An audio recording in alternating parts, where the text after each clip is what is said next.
Bom, pessoal, então na aula de hoje a gente vai dar continuidade àquela história a respeito da integral de difração. Só que como eu falei para vocês, tinha duas abordagens. Então na aula passada eu fiz a primeira abordagem, que era uma abordagem assim, mais simples, sem de fato fazer a demonstração formal, matematicamente rigorosa, da integral de difração de Fresnel-Kirchhoff. Então na aula de hoje, a ideia é fazer a segunda abordagem, aonde eu vou apresentar para vocês como se chega na integral de difração de Fresnel-Kirchhoff. E essa aqui, então, é a primeira parte dessa aula que faz essa demonstração.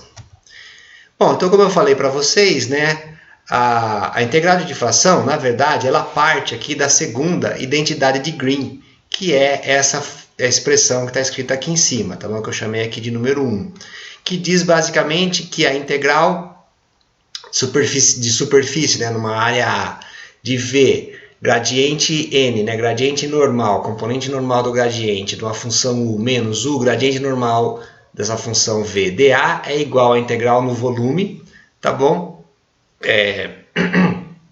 De V laplaciano de U menos U laplaciano de V dV. Essas funções U e V aqui são funções escalares, contínuas e integráveis, tá bom? Então, essa identidade aqui é uma identidade matemática, tá bom? Que pode ser provada para quaisquer funções que sejam escalares e contínuas, como está escrito aqui. E esse gradiente n, tá bom? Na verdade, é a componente normal do gradiente na superfície de integração da área A, tá bom? Então, o lado esquerdo aqui da minha equação, ele é feito na superfície A, e o lado direito da equação é feita no volume V. Tá? Vamos que eu estou usando um V esquisito aqui, ó, para chamar de volume, que é contido pela superfície A. Então é isso que diz essa identidade de Green, tá bom? Muito bem. Então a gente vai agora querer tentar aplicar isso porque a gente está querendo falar, que é a integral de difração. Então a gente vai dizer o seguinte, que as minhas funções U e V, elas são funções, então, que devem satisfazer nossas equações de onda. Ou seja, as minhas funções U e V são funções que representam uma onda eletromagnética. Portanto, elas devem ser solução de uma equação de onda desse tipo. Laplaciano de U menos 1 sobre V ao quadrado du dt, d2u dt2. Laplaciano de V é menos 1 sobre Vzinho ao quadrado, d2v dt2, onde V então, é a velocidade com que essa onda se propaga nesse material, tá bom? Só estou botando esse V esquisito aqui para não escrever um outro V, porque já tem muito V, né? Tem o V da minha função, tem o V com os tracinhos do volume, então o meu V da velocidade vai ser dado assim. Se a gente, como a gente já fez em vários casos quando a gente trabalha em ótica, se a gente considerar agora que as minhas funções U e V, elas têm uma dependência harmônica no tempo, ou seja, se a gente puder escrever as nossas funções como sendo uma coisa desse tipo, né? O meu U vai ser um U de RT, que é um U de R elevado a mais ou menos iωt, e o meu V de RT vai ser um V de R elevado a mais ou menos iωt.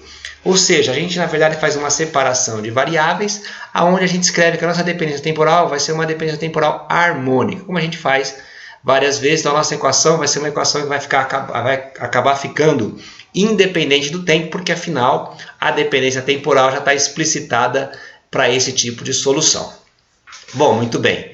Então agora basicamente a gente vai pegar essas duas funções, substituir nas nossas equações de onda 2 e 3 do slide anterior, e a partir disso então a gente vai encontrar uma outra equação, que é o Laplaciano de U, menos ômega ao quadrado sobre V ao quadrado U de R, e uma equação análoga para V. Então você vê que aqui, ao fazer isso, nós temos uma equação, são funções agora equações aqui diferenciais, né? Que são equações diferenciais que não dependem mais do tempo, né? Afinal, a gente explicitou uma dependência do tempo harmônica como a gente queria, tá bom? E esses Laplacianos de U e Laplaciano de V, que aparecem na minha segunda identidade de Green, já podem ser escritos dessa forma. Muito bem. Então, o que a gente vai fazer? Vamos pegar essas duas funções aqui, Laplaciano de U e Laplaciano de V, geradas assim, e vamos substituir, né, aqui do lado direito da minha identidade de Green, tá bom? Da segunda identidade de Green. É isso que a gente vai fazer. Então, a hora que a gente escrever lá, vai dar V Laplaciano de U menos U Laplaciano de V, certo? Bom, mas esse V, ele vai ser escrito assim, é um V de RT, né, que é um V elevado a mais ou menos I ômega t. Então, você vê, é um V de R elevado a mais ou menos I ômega t, e aqui aparece o Laplaciano de U, que é menos ômega 2 sobre V2 vezes U de R. Certo? Então, menos ômega 2 sobre V2 U de R. E aqui, um termo análogo a esse. Então, você vê que ao fazer isso, esse termo, né, que é o termo que é o U Laplaciano de V, ele dá exatamente o mesmo valor do que o V Laplaciano de U. Então, esse termo cancela com esse termo, né, menos o sinal negativo, dá exatamente a mesma quantidade que o sinal trocado, aqui dá mais, aqui dá menos.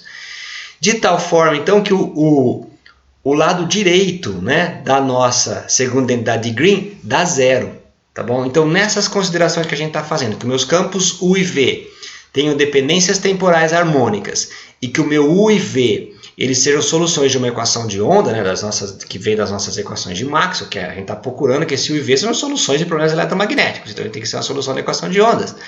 O nosso teorema de Green ele fica um pouco simplificado, então o nosso teorema de Green, o lado direito, que é o lado que tem a integral do volume, vai dar zero sempre, não tem o que fazer.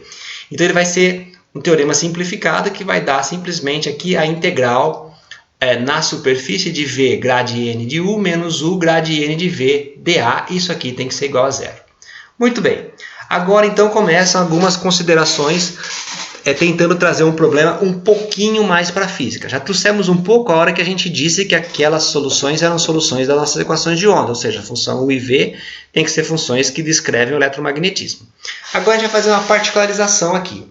Então a gente vai estar dizendo agora que a minha função V vai ser uma função do tipo onda esférica, tá? Então lembra que eu comentei na aula passada que essas coisas aqui de integral de difração, na verdade, elas valem quando a gente considera ondas esféricas, tá bom? Então não vale para qualquer tipo de onda, vale se você puder modelar o teu problema com ondas esféricas. Então eu vou escrever que o meu V vai ser uma coisa do tipo V0 elevado a I KR menos ômega t sobre R.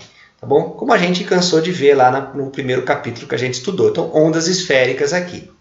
Tá bom? Então, o que a gente quer no final das contas? A gente quer encontrar o valor da função U, né, num determinado ponto P do espaço. Tá bom?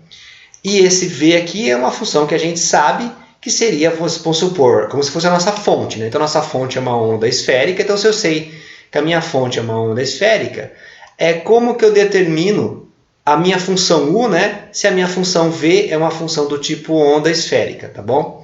Bom, aí a ideia é que a gente, usando então a identidade de Green, né, no contexto que a gente está fazendo agora, que é essa identidade aqui, né, essa integral igual a zero, então a gente vai, na verdade, calcular então, essa função, calcular aquela identidade de Green, melhor dizendo, para encontrar a função U.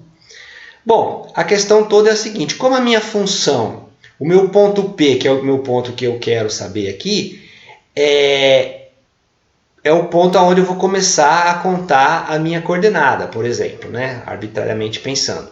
Então, o que acontece? Você vê que para R igual a zero, né? Que seria o meu ponto P, né?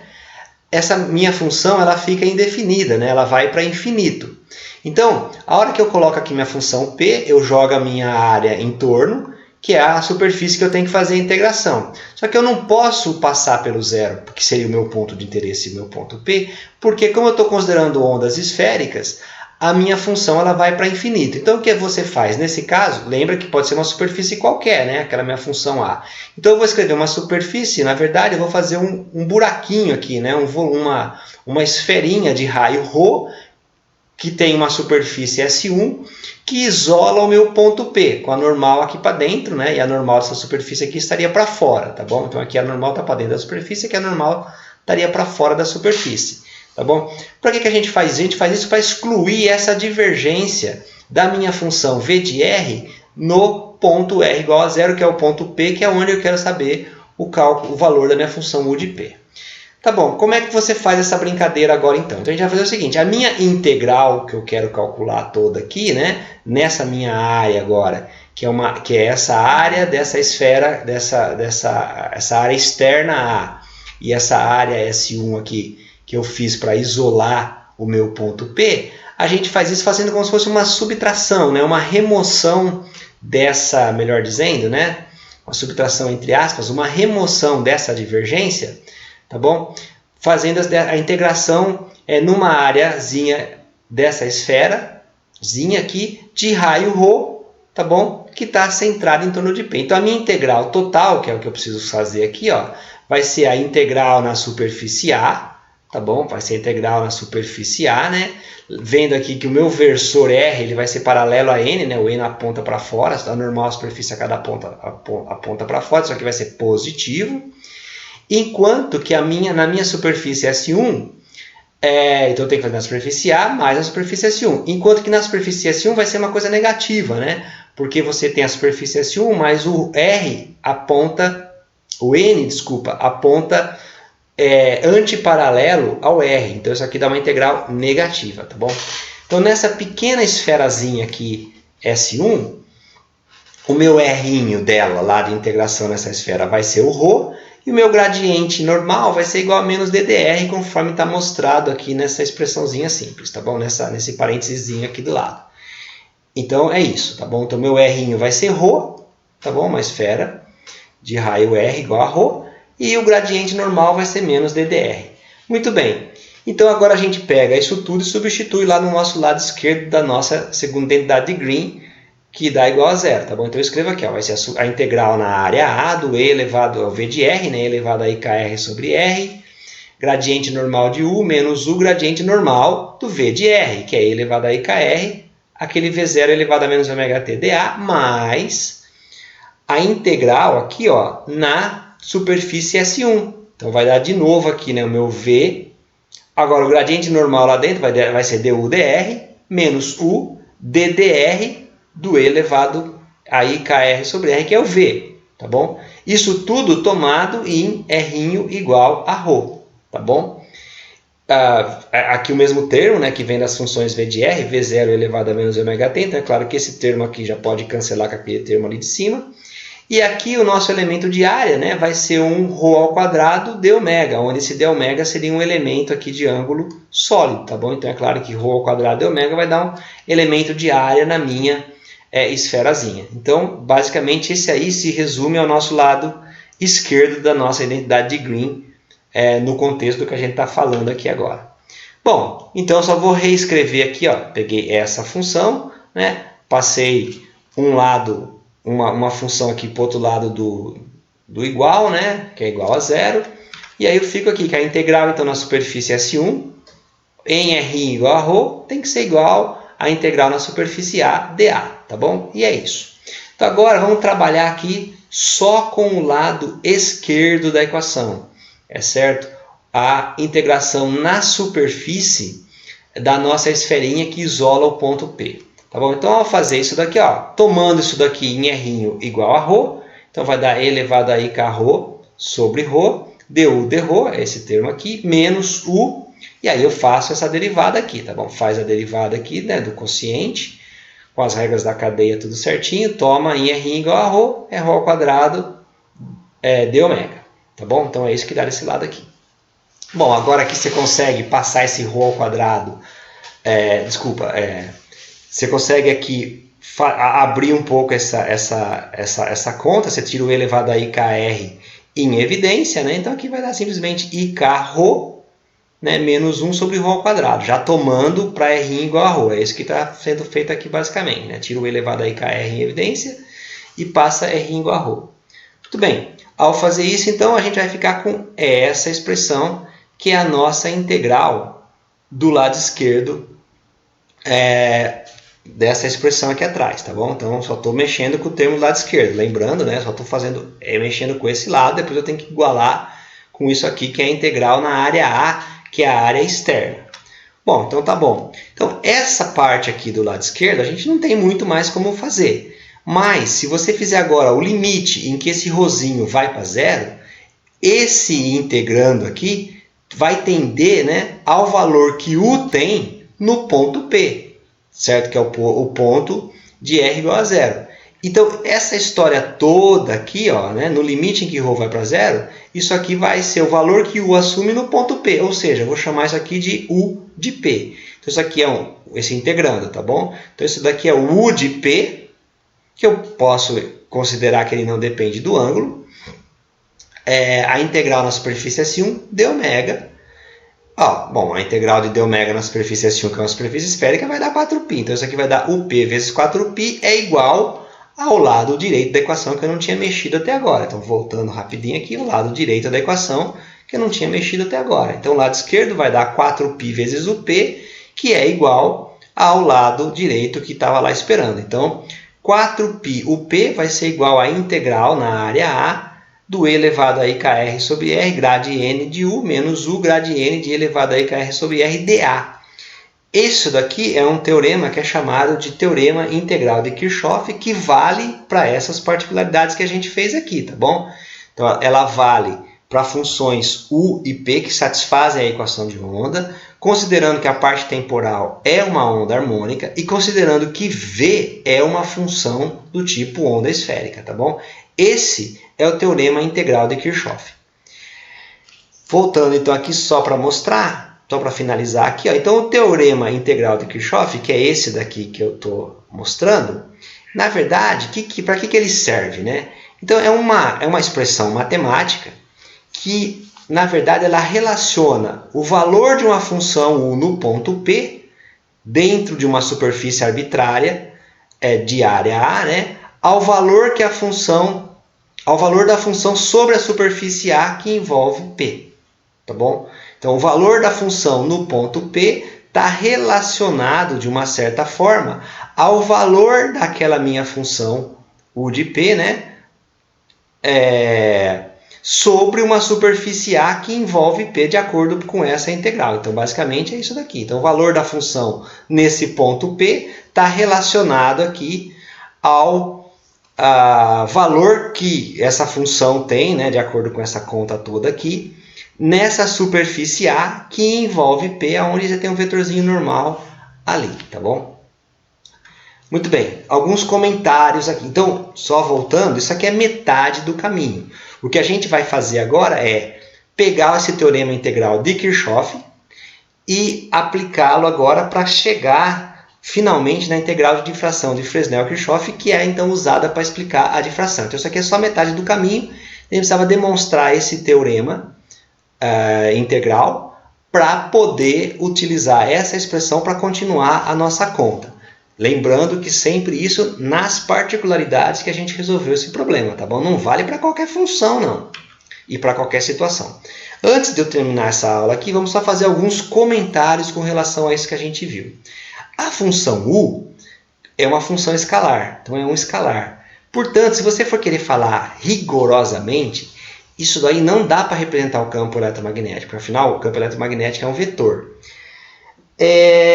Então, esse U é como se fosse a magnitude do nosso campo elétrico, tá bom? Então, mas na verdade, muitas vezes, né, nesse contexto de difração, numa linguagem assim mais formal, as pessoas chamam esse U de uma perturbação óptica, tá bom? Para não falar que isso é um campo eletromagnético, porque os puristas vão ficar nervosos. Mesmo que você fale, não, é a amplitude do campo eletromagnético, algumas pessoas não vão gostar, porque afinal é uma função escalar. Tá bom? Mas é interessante, então esse U é essa tal de perturbação óptica. Mesmo assim, nesta aproximação escalar, né, tratando o meu campo eletromagnético, como se estivesse tratando o meu campo eletromagnético U aqui, como se fosse um escalar, o módulo de U ao quadrado é que vai me dar a intensidade. Então pode ser usado para encontrar essa intensidade do meu campo eletromagnético no determinado ponto do espaço que eu tenho interesse. Aí vocês poderiam perguntar, mas não tem um tratamento mais rigoroso ainda? Tem. Tá bom? Então tem um tratamento bem rigoroso da teoria da difração, que envolve onde você de fato considera então o teu campo como sendo campos vetoriais. Ele é matematicamente extremamente complexo e é difícil até você, e isso aí em geral é difícil até você tratar ele, então você consegue só tratar ele para alguns casos muito simples. Então no livro do Bornworth de ótica tem isso daí. Sinceramente, toda vez que você vai abrir, esse aqui é aquele tipo de conta que você olha e fala, nossa, deixa quieto, tá bom? Você abre, olha e fala, bom, acho que isso aqui, se eu precisar, um dia eu volto. Bom, mas então, recapitulando, a gente chegou, finalizando mesmo, a gente chegou aqui no teorema integral de Kirchhoff, E é a partir dele que na próxima aula, então, a gente vai fazer mais algumas considerações e demonstrar a integral de fração de Fresnel-Kirchhoff. Então, com isso, a gente termina essa aula 23 do capítulo 8 e na próxima aula, então, a gente prossegue daqui para finalmente chegar na demonstração matemática da integral de fração de Fresnel-Kirchhoff.